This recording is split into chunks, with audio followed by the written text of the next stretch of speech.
Tenho 83 anos e vou contar-te sobre a frase que mudou a forma como os meus filhos falam comigo.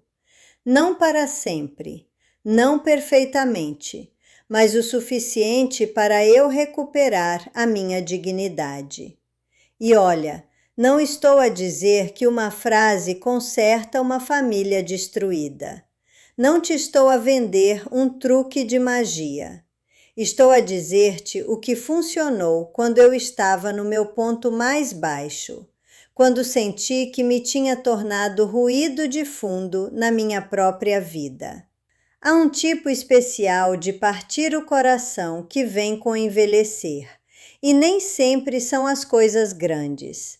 Não é apenas a viuvez, não são apenas as articulações doridas. É a forma como a tua presença começa a ser tratada como se fosse opcional. Acontece em 100 pequenos momentos.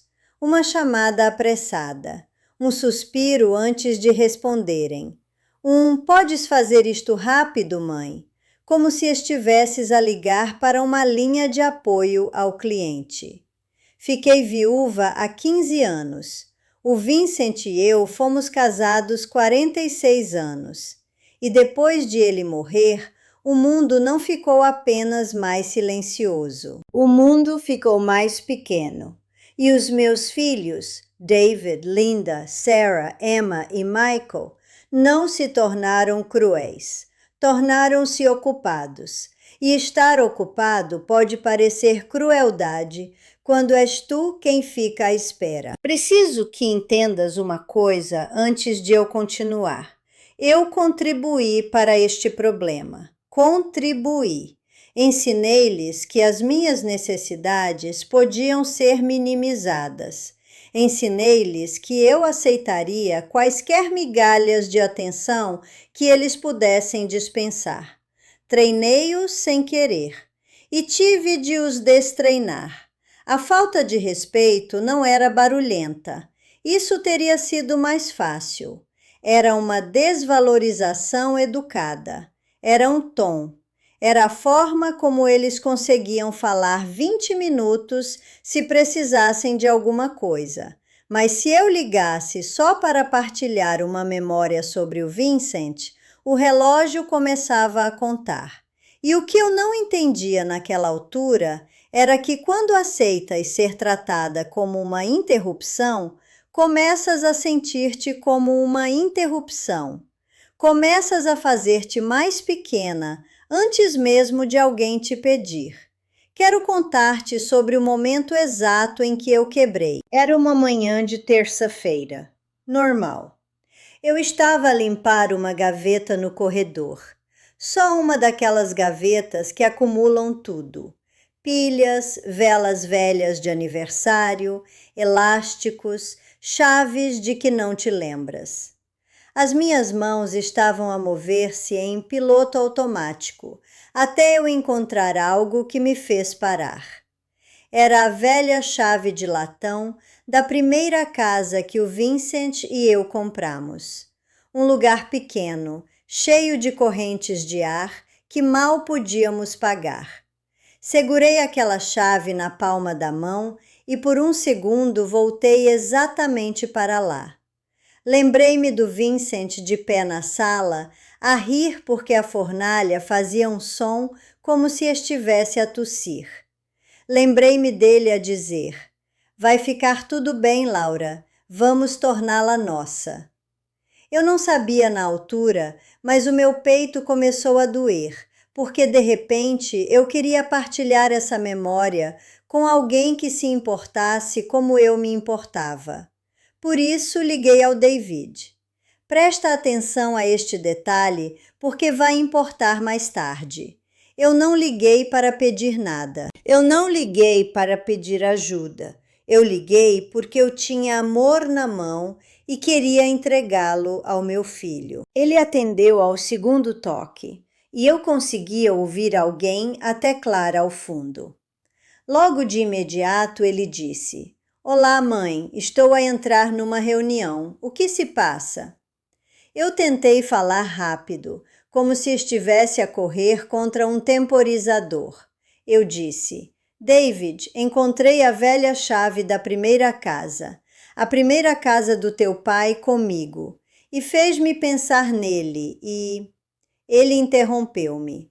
Simplesmente cortou a frase ao meio. Ele disse: Mãe, honestamente, agora não posso com essa coisa toda das memórias.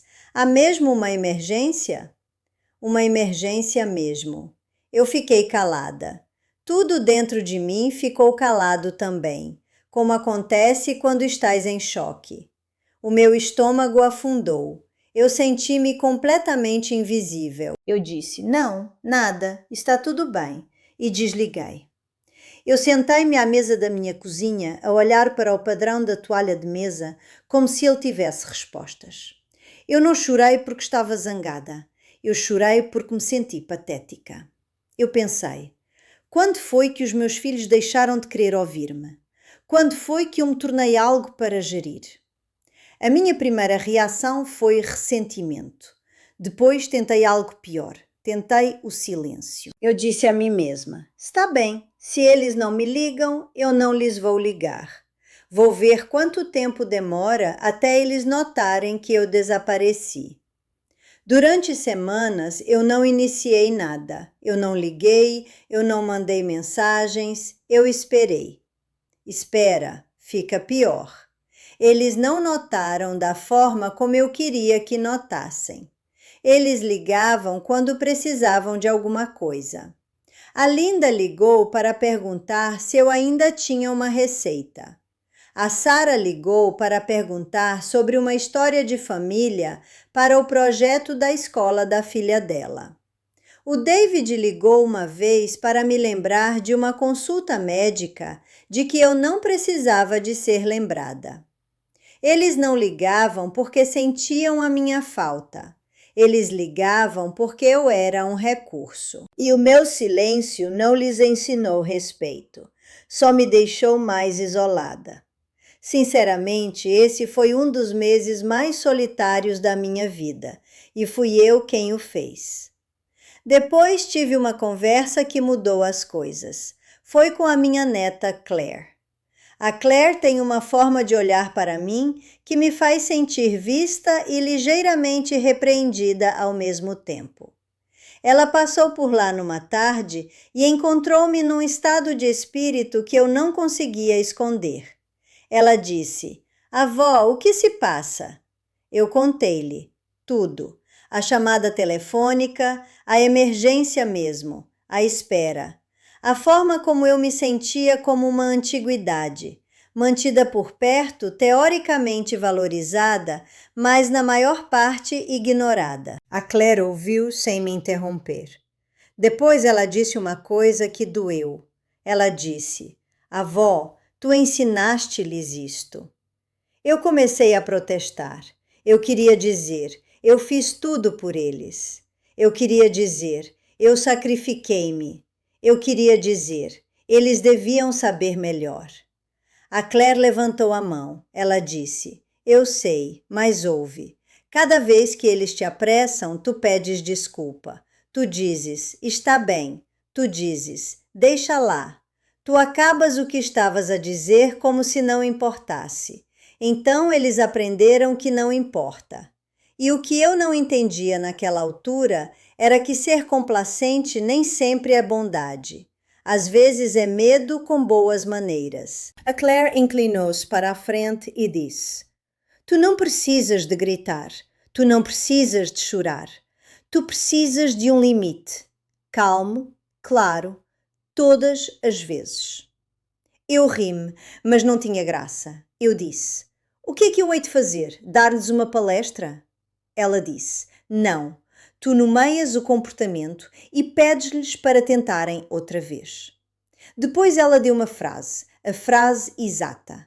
Ela disse: Diz, a forma como estás a falar comigo agora mesmo parece desrespeitosa. Preciso que tentes isso outra vez. E depois para. Não expliques, não justifiques, deixa ficar. O meu coração começou a bater depressa só de a ouvir. porque eu sabia o que isso significava. Significava conflito, significava silêncio, significava não correr para suavizar as coisas. A Claire olhou-me diretamente nos olhos e disse: Avó, tu sobreviveste ao Vincent morrer. Tu sobreviveste a Meadowbrook.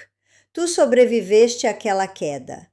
Tu consegues sobreviver a um bocadinho de silêncio no telefone. Por isso eu pratiquei. Eu fiquei na minha cozinha e disse em voz alta para o frigorífico como uma mulher maluca. Eu pratiquei manter a minha voz calma. Eu pratiquei não acrescentar um parágrafo de explicação. Eu pratiquei dizer a frase e fechar a boca. 2 semanas depois, eu tive a minha oportunidade. O David ligou-me numa sexta-feira à tarde.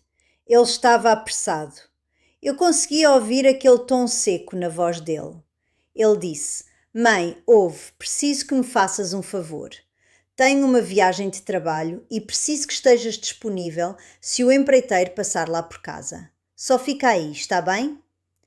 Ele não perguntou se eu estava livre. Ele disse como uma ordem. O meu coração acelerou. Eu fiquei ao balcão a agarrar a borda para não começar a balbuciar. Eu respirei fundo. Eu disse: David, preciso de verificar o meu calendário. Ele deu uma pequena risada, como se eu tivesse contado uma piada.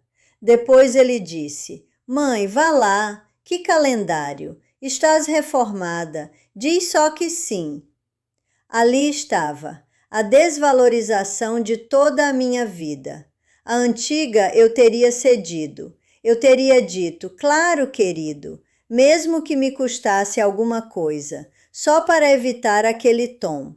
Mas eu não cedi. Eu respirei fundo outra vez. Eu disse devagar: David, a forma como estás a falar comigo agora mesmo parece desrespeitosa.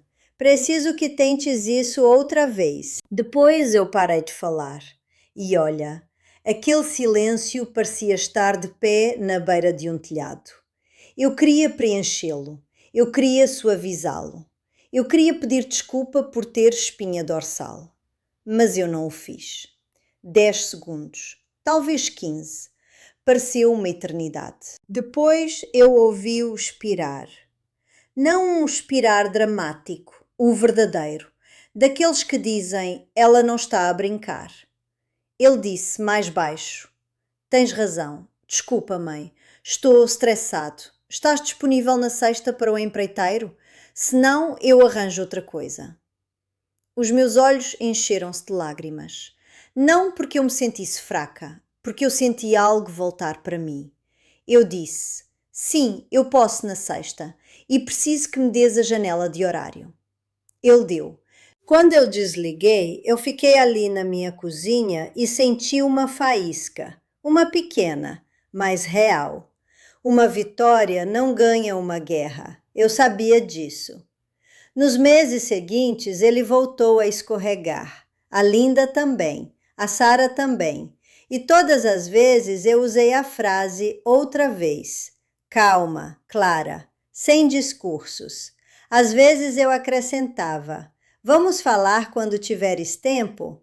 E eu terminava a chamada. Não para punir, para me proteger. Sabes o que me surpreendeu mais? Passado algum tempo, eles começaram a apanhar-se a si próprios. Eles começaram a corrigir o tom antes mesmo de eu dizer alguma coisa. E depois aconteceu uma coisa em que eu ainda penso quando fico tentada a voltar a ser um capacho. Estávamos na casa da Linda a jantar. O meu neto Noah, ele é um rapaz esperto, mas pode ser atrevido, riu-se quando eu dei uma opinião sobre alguma coisa nas notícias. Ele disse: Avó, sem ofensa, mas tu nem sabes como metade destas coisas funciona. Antes mesmo de eu conseguir respirar, o David pousou o garfo. O tilintar no prato fez toda a gente parar. Ele disse: Noah, a forma como estás a falar com a tua avó agora mesmo é desrespeitosa. Podes discordar, mas vais fazê-lo com respeito. Pede desculpa e tenta outra vez. Eu fiquei ali sentada, atônita, porque não era sobre o pedido de desculpas, era sobre o facto de o meu filho ter aprendido o limite. Ele tinha interiorizado isso. Ele tinha começado a proteger a minha dignidade à frente de outras pessoas. E foi aí que eu entendi a verdadeira lição. O respeito não chega porque tu envelheces até chegares a ele. O respeito chega quando tu paras de implorar por ele. Agora preciso de te dizer uma coisa prática antes de eu terminar. Se estás sentada na tua casa a sentir-te ignorada, pega numa folha de papel. Escreve o comportamento que queres mudar. Não a pessoa, o comportamento. Não me interrompas. Não suspires quando atendes. Não fales comigo como se eu fosse uma criança. Depois, pratica a tua frase em voz alta. Aqui está outra vez. A forma como estás a falar comigo agora mesmo parece desrespeitosa. Preciso que tentes isso outra vez. Depois, para. Deixa o silêncio fazer o trabalho dele. Depois da minha queda, depois de Meadowbrook, depois de todas aquelas humilhações, eu comecei a escrever pequenas regras para mim. O que dizer, o que não fazer, como proteger a minha independência sem me tornar amarga. Eu escrevi-as porque eu não confiava em mim para me lembrar no momento. Eu não sabia na altura, mas a Claire encontrou essas notas e disse-me que outras mulheres precisavam delas. Ela ajudou-me a pôr isso online e chamou-lhe o Guia Definitivo para a Liberdade. Eu ainda me sinto estranha em relação a isso, sinceramente. Mas isso é uma história para o fim deste vídeo. Então, aqui estamos no fim. O David ligou-me outra vez esta semana e disse-me para tirar esse livro. Ele disse que isso envergonha a família. A Linda disse coisas semelhantes. E eu considerei isso porque eu tenho 83 anos e tenho vergonha de estar a vender alguma coisa nesta idade. Tenho. Eu sinto-me acanhada com isso, como se eu estivesse a quebrar alguma regra. Mas as mulheres continuam a escrever-me a dizer: eu não sabia como enfrentar os meus filhos e estou aterrorizada com a ideia de perder a minha casa e eu senti-me invisível até te ouvir dizer isso. Por isso, eu vou ser direta. O link para o Guia Definitivo para a Liberdade está no comentário fixado. Eu posso tirá-lo em breve, porque estou a perder a coragem e porque o meu filho continua a pressionar-me. Por isso, se alguma coisa que eu disse hoje te tocou, clica agora, não esperes. E se isto te ajudou, deixa um like. Isso diz-me para continuar a fazer isto, mesmo quando a minha família preferia que eu ficasse calada. Eu leio todos os comentários que deixas. Todos. Diz-me se foste desvalorizada pelos teus filhos adultos e diz-me o que vais dizer da próxima vez. Subscreve se quiseres continuar a conversar. Todas as semanas eu sento-me nesta mesa e digo-te a verdade, porque nós não perdemos o nosso direito ao respeito só porque temos rugas. Só temos de insistir nisso.